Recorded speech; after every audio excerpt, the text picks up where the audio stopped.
지금 나에게 가장 중요한 것이 무엇이 있을까요?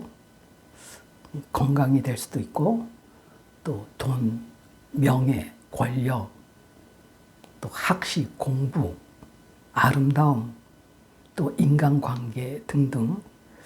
사실 그 모든 것은 생명이 있는 동안까지의 한시적 필요 요소가 될 것입니다. 사람에게 생명만이 절대적이죠. 그것은 만고의 보편적 진리입니다.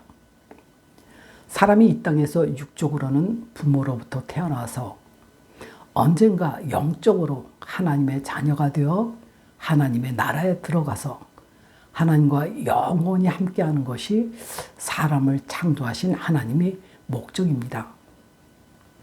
예수님은 육적으로 태어나서 하나님의 생명의 진리 안에서 살다가 십자가에서 죽으시고 부활하시고 하나님의 나라로 승천하심으로 하나님의 목적을 완전히 다 이루신 분이 예수 그리스도이십니다. 그래서 요한복음 14장 6절에 내가 곧 길이요 진리요 생명이니 나로 말미암지 않고는 아버지께로 올 자가 없다라고 선포하실 수 있는 것입니다. 그런데 예수님은 예수님이니까 그렇다 치고 분명히 천국과 지옥은 있는데 자신은 영생을 얻었는지 못 얻었는지, 즉 구원을 받았는지 못 받았는지 확인을 할 수가 없고, 그래서 내면에서는 불안하죠. 이 교인들의 이 불안의 요소를 해소할 수 있는 좋은 생각이 들어서 미국 남침례 교단에서 오래전에 최선의 삶이라는 제자 훈련 과제가 시작되었습니다. 그 이후 여기저기서 그것을 또 간추려서 제자 훈련이라는 소채자들이 생기고, 한국에도 그것이 상륙해서 80년대 전후로는 한국 교회의 평신도 제자 훈련, 또 대학생 기독교 동아리에서 선풍적으로 부흥을 일으켰습니다. 이제는 대부분의 교회의 의무 과정으로 정착되어 있는 것 같습니다. 이 시간에는 그 내용 중에서 구원의 확신을 살펴보려고 합니다. 이 구원의 확신으로 인용하고 있는 대표 성경 구절이 로마서 10장 9절입니다. 네가 만일 네 입으로 예수를 주로 시인하며 또 하나님께서 그를 죽은 자 가운데서 살리신 것을 네 마음에 믿으면 구원을 얻는다. 이 단 한 구절에서 누군가 야, 이것이 구원을 얻는 방법이구나, 유레카 한 것이죠. 입으로 신하고 마음으로 믿게 하면 되는구나. 그래서 영접 기도로 구원을 확신시킨다는 신종 구원 방법이 탄생한 것입니다. 새신자에게 자, 성경에 이런 구절이 있으니까 입으로 시인하기 위해서 소리를 내서 나를 따라 하세요. 예수님이 내 죄를 위해서 십자가에서 피 흘려 죽으신 것을 믿습니다. 그리고 죽은 자 가운데서 살아나신 것을 믿습니다. 그리고 나도 살릴 것을 믿습니다. 이 시간 예수님을 나의 구주로 마음에 영접합니다. 아멘.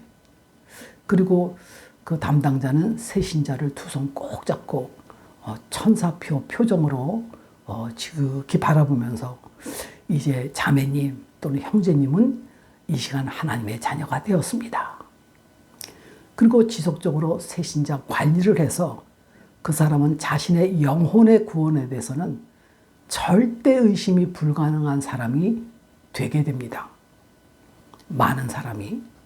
그래서 나는 당장 언제 죽어도 천국 갑니다라는 구원을 확신하게 되고, 또 어떤 사람은 야, 내가 구원을 받았으니 감사해서 이제는 저 사람처럼 성숙하기 위해서 봉사하자라고 돌입하기도 합니다.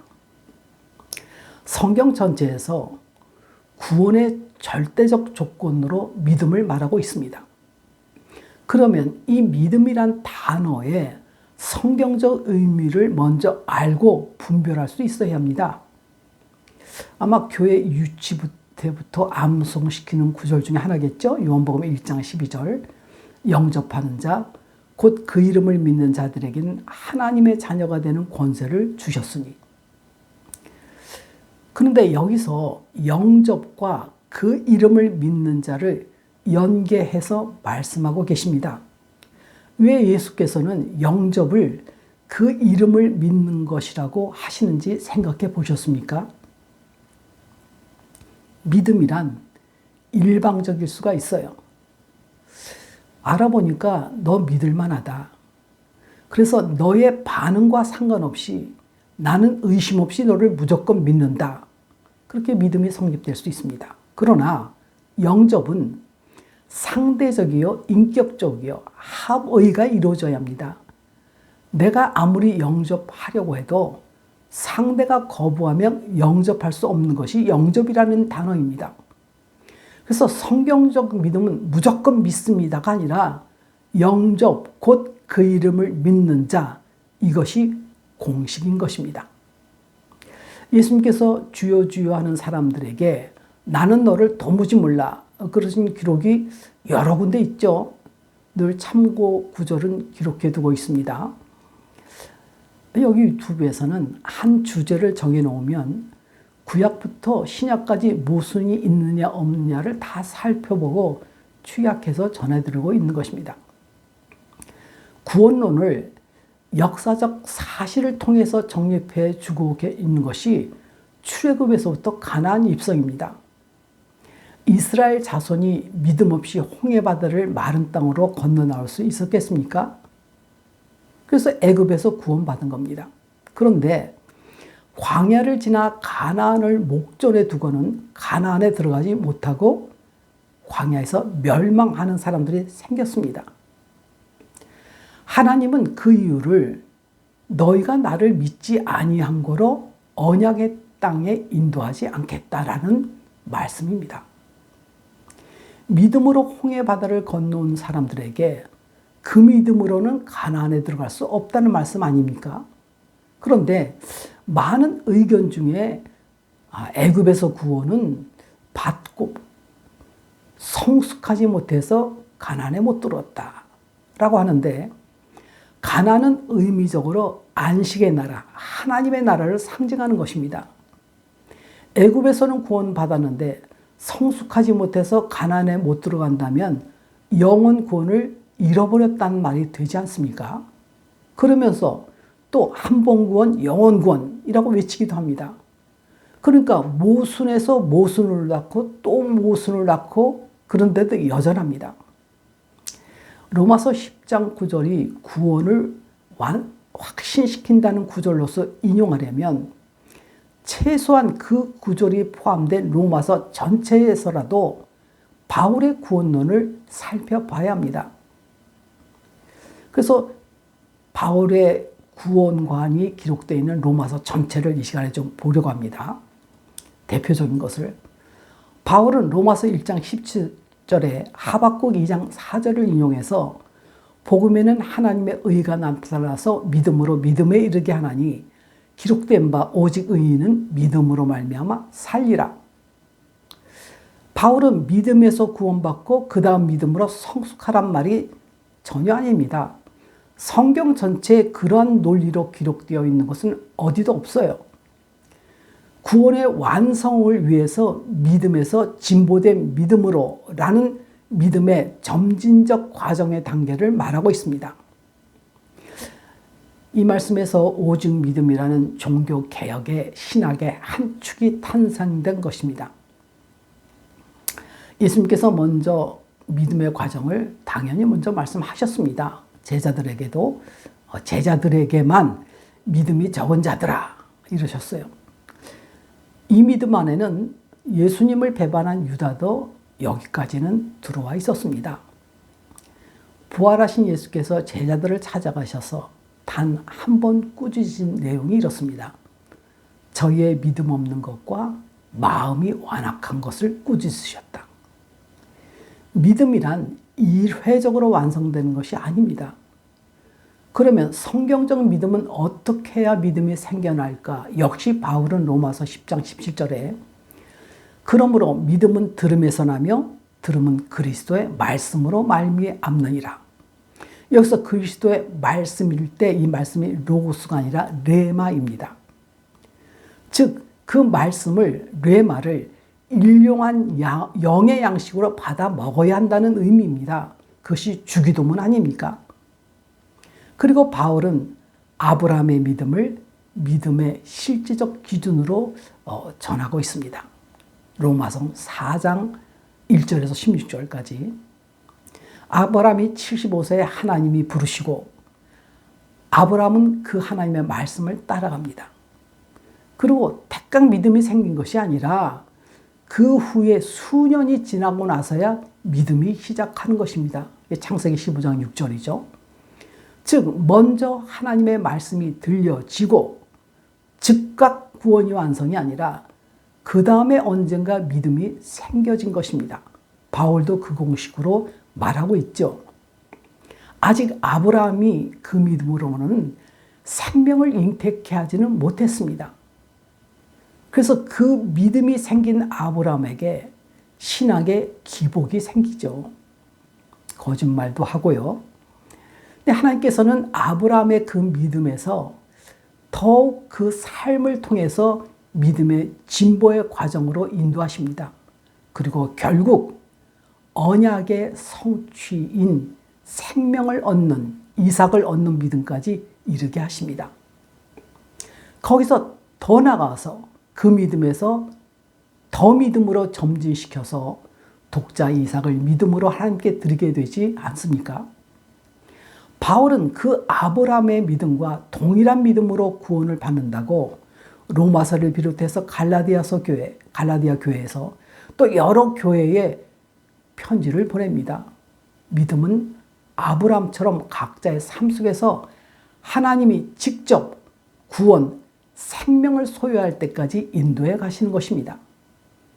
그렇게 아브라함처럼 그 다음에 이삭, 야곱, 모세, 다윗 등 그들의 각각의 삶에서 하나님께서 인격적으로 믿음의 과정으로 인도해 가는 것을 성경에서 기록하고 있는 것입니다. 그래서 아브라함을 우리에게도 믿음의 조상이라고 하는 것입니다. 단번에 구원받고 성숙하자가 아니고 성숙은 인위적 행위가 성숙이 아닙니다. 여러분, 구원받는다는 것이 어떤 것입니까? 영혼의 구원은 관념이 아니에요. 능력자가 실제로 내 안에 들어오셔서 나와 함께하는 것입니다. 실제로 구원받았다면 그 사람은 그 안에 임하신 성령의 능력 안에서 성숙되어 가게 되어 있습니다. 예수님께서 종말의 때를 이렇게 미리 예고하셨죠? 인자가 올 때 세상에서 믿음을 보겠느냐. 교회는 구원에 확신 있는 자들을 양산시키고 있는데 예수께서는 영접, 곧 그 이름을 믿는 자는 발견할 수 없다는 말씀입니다. 예수님께서 이렇게 말씀하십니다. 누구든지 나를 믿는 이 소자 중 하나를 실족해 하면 차라리 연자 맷돌을 그 목에 달리고 깊은 바다에 빠뜨리는 것이 나으니라. 이제 세상에서 살다가 큰 마음의 결단을 하고 교회에 나오기 시작한 자, 아마 그것이 소자일 것입니다. 아직 성경에 관한 전무해요. 지식이 없습니다.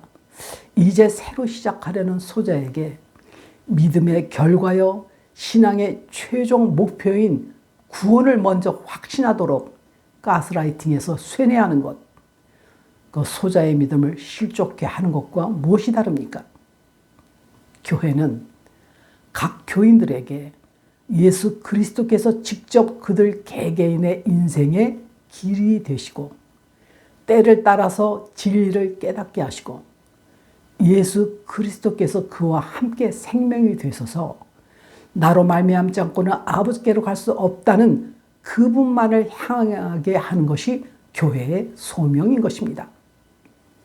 예수께서 나로 말미암지 않으면 아버지께로 갈 수 없다, 이 말씀을 새신자 담당자로 말미암아서 구원을 확실한다로 바꾸어 놨다면 그것이 어떤 것인지 최소한 상식선에서라도 생각해 보시기 바랍니다. 내게 익숙하면 질리고 내게 낯설면 비질리고 다수가 동의하면 진리가 됩니까? 요즘 AI의 시대에 돌입했습니다.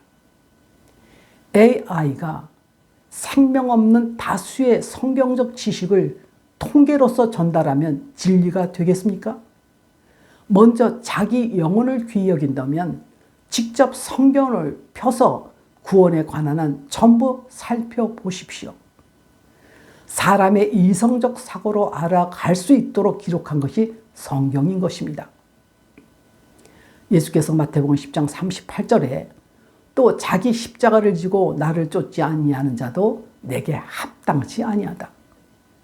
성경 구절은 부적이 아닙니다. 예수님의 그 이름으로 오신 보혜사, 생명의 진리의 성령을 실제로 마음에 영접한 그 사람의 심령에 실제로 들어오셔서 하나님의 나라에 들어갈 때까지 나와 함께 동행하면서 진리로 인도함 받아야 하는 것이 신앙인인 것입니다.